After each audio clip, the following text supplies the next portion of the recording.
Dateline Sesen, Part 2. New United reporters battle pirates. Who survived? Haddix brought up the targeting system. CPU says we have 3 hostiles inbound, running hot, 2 cutlasses and a Merlin. Yadav caught one cutlass out of the corner of her eye, rising up from the planetoid's surface. The hustle and bustle of the chop continued as though nothing unusual was happening. Heavy machinery unloaded the orange transport's cargo, machinery she recognized as being on the manifest of one of the previously pirated ships. If only she could see the company logo from here. Even in a firefight, she couldn't shut off the investigative portion of her brain. "Taking evasive action," she said, stating the obvious was part of the procedure. It kept your party focused, talking, working together. She spun the craft away from the planetoid. "Heading for jump point." "Sighting 1 hostile off stern. Weapons prepped. Firing 2 charges." A tense pause followed. "Miss." Shots whizzed past on the starboard side, close enough to make the hair on the back of Yadav's neck stand on end. "Additional hostile engaging," said Haddix, his level tone shifting to one of concern. "This one's not a little fighter, Ula. We're talking big guns." Yadav took their craft into a sharp dive, hoping to shake the closest pirate. "We're not going to make it to the jump point, are we?" She pulled up her comm system. Should they try to call for help? Surrender? That chop shop out there clinched it in her mind. She'd been wrong.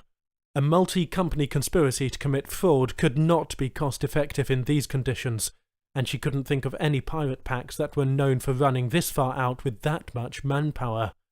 No syndicate in the galaxy could get that many pirates to work together without stabbing each other in the back. Whoever they weren't in the genteel business of white-collar crime. "I'm picking up on radio signals," she noted. "Not from the ships. From the 3rd planet. Maybe the terraforming is complete. There might be people down there." "Think they'll give us sanctuary?" "Firing 3. Hit! The P-52 is backing off." Yadav turned on their wideband distress call, then attempted to reach the surface directly. "Mayday! Mayday! This is Ula Yadav of New United, requesting permission to land. We are being attacked by unknown persons in your system. Mayday!" The planet swelled before them. The atmosphere reflected a healthy blue, but there were few bodies of water, and a good portion of the land masses appeared dry and barren. Yadav piloted the ship into a decaying orbit around the planet and continued to call for help. As they wound around the night side, she noted only 3 small clusters of lights, all relatively near each other. "We aren't talking about a massive population here," she warned. 2 other ships are attempting to flank. Watch out on your starboard side." Musk wafted off of Haddix. He was sweating through his underlayers. "We need to land." "They aren't responding." "Doesn't matter. We're press." "Okay, starting my descent. Going in sharp. Maybe these suckers can't take a wide-angled entry." She pushed the controls forward, aiming for the signs of population. "Mayday! Mayday!" she continued to call. "This is Ula Yadav." A white-hot blast engulfed the ship, stealing Yadav's vision. The craft shook with a violent force, and the screech of twisted metal filled the cabin. Haddix let out a half-scream, half-growl. Warning lights flashed from all angles, turning his broad face red, then orange, then blue. "Where were we hit?" Yadav shouted. "Where did the shot come from?" The pirate vessels were all to their aft, but that shot, it came from below, and the only thing below was the planet. The ship's controls seized. Yadav fought with the stick, desperately trying to keep them on course, but their trajectory took a swift dip and twist. The craft dove into the atmosphere, and they both reeled with the sudden shift. "Come on, come on," Yadav chanted to herself. Clenching her jaw and biting her tongue, she pulled back on the stick, trying to bring the nose up. Her muscles ached with tension, while her palms slicked the fake leather with sweat. Haddix flew through the computer prompts. Port thruster is out, and we're leaking fuel from its tank. His voice held remarkably steady. Yadav consciously slowed her breathing. Spots were swimming before her eyes. If she passed out, they were dead. Friction seared the outside of their ship. Flames lapped at the forward shield, and turbulence made Yadav's teeth rattle despite her gritting. "We're falling too fast!" Haddock screamed. She could barely hear him now, over the roar of the sweeping wind and fire. She tried to reach for the manoeuvring thrusters regulator, but the craft began to spiral. She couldn't keep even a semblance of control with one hand. The ground rushed up at them. The great, arched band of dark night sky flattened into an oppressive lid. Bile rose in her throat, and pain pounded through her skull. Fumes from the burning exterior were making their way into the cockpit. They had a major internal breach somewhere. She kept her eyes on the ground. Her entire being was wrapped up in wrestling them to safety. Haddix took out his security blanket once more, pressing it to his lips a long moment before shoving it down his suit next to his heart. "Brace!" Yadav ordered. There was nothing but rock in sight. Seconds later, they hit the ground, nose on. Boom. The impact crumpled the front of the ship, but barely slowed its momentum. The craft skidded through yellow-red dirt, screaming as it went. They struck an outcropping and spun like an 18-ton top. The rocks tore the right side of the ship away, leaving the cockpit open and exposed. Despite her restraints, Yadav's spine whipped back and forth like a snake. Dust and chemicals and smoke swirled through the cabin. Yadav's vision swam. She twisted to her left and vomited, catching some in her silver-streaked hair. The camera drone rattled around the inside of the cabin before bouncing off the side of her head, leaving a gouge near her temple. White bursts of light flashed before her eyes, and then nothing.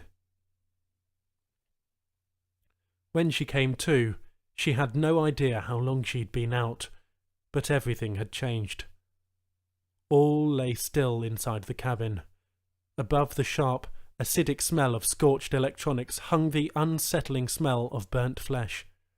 Her hands were raw and bleeding from her grip on the stick, and her right elbow wouldn't move. "Haddix?" It was no longer the dead of night.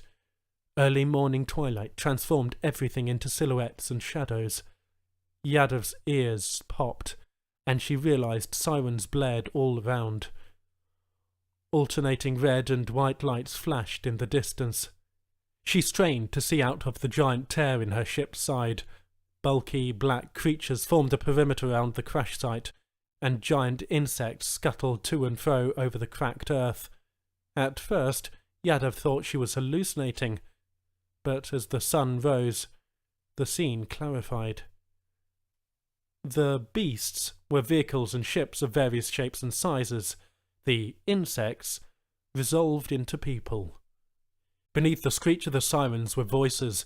No, a single voice. "We have you surrounded. Come out with your hands up." Dizzy, she unbuckled herself and crawled to Haddix. Blackened portions of skin covered his right side, from torso to face. His suit had torn open, and a bar had pushed through the floor of the cabin, through his seat, and up into his ribcage. But it wasn't a clean puncture. Blood seeped slowly down his side, like water from a morbid spring. His breaths were thin, but even. A spotlight fell on the wreck from above. She couldn't tell who was out there. Had the pirate pack followed them to the surface? She scrambled for the comm unit, only to find it dead. The craft's embedded emergency beacon refused to activate, and the mobile beacons, her breadcrumbs, had run out. No one from New United knew where they were. Her last resort was an internal beacon stored in her travel kit. It was for hostage situations. Should the reporter find him or herself trapped behind unfriendly borders, it was a secure way to alert New United to their predicament. The signal was encrypted and would commandeer whatever wavebands it needed to get the press signal out. The beacon looked like a little blue gel capsule, something one might take for a neck pain. Quickly, she gulped it down. Once her stomach dissolved the gel, out would emerge a little bot. The bot would lodge itself in her small intestine until given the signal by her rescuers to release. "Exit the craft," the voice demanded. If she didn't respond, they might decide to bomb the crash site for good measure. Yadav struggled to squeeze herself behind Haddix's seat and through the breach rimmed with sharp metal and live wires. Palms open, she waved in surrender. Better a hostage than a corpse.